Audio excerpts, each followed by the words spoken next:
wanting to push forward. Hopefully we get it done in about 90 days. It will do a little bit of what Eric was talking about at the end. So if the apartment that you're living in is not habitable, there's a state code called Chapter 92 that we abide by.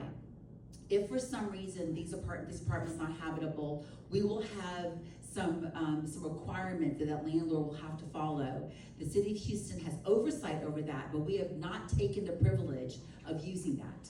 And so we're gonna put forward some enforcement in addition to making sure that where you live is safe. And that means, and when I say safe, I mean from a health perspective. So running water, air conditioning when it's summer, heat when it's cold. There's no sewer on the property. There are no rodents. You don't have mold in your apartment, in your unit. One thing I would like to add to what was mentioned is it's very, very important for you to call 311 and make a report.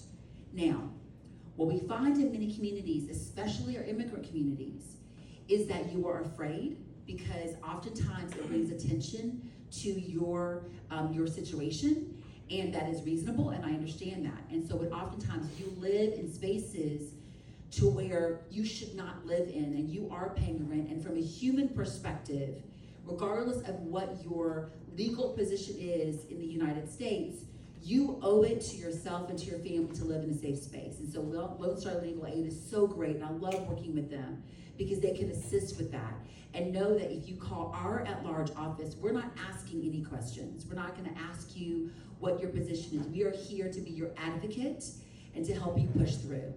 The last piece of this is many times you're just short $150 or you're just short a light bill. There's one little piece, right, that just pushes you to the edge to where you just can't make it happen. Call our office. We work with many entities, nonprofits like Baker Ripley, Catholic Charities, and we can find money for you to get the utility paid.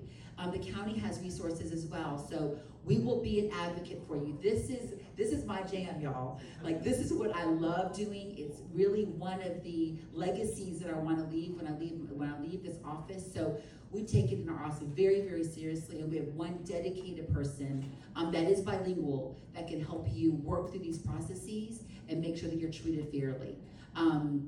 I'm your council member, Letitia Plummer. I've got plenty of these cards. Take multiples if you want. Share with your families. We're also, in that ordinance, we're also trying to put together tenant rights groups.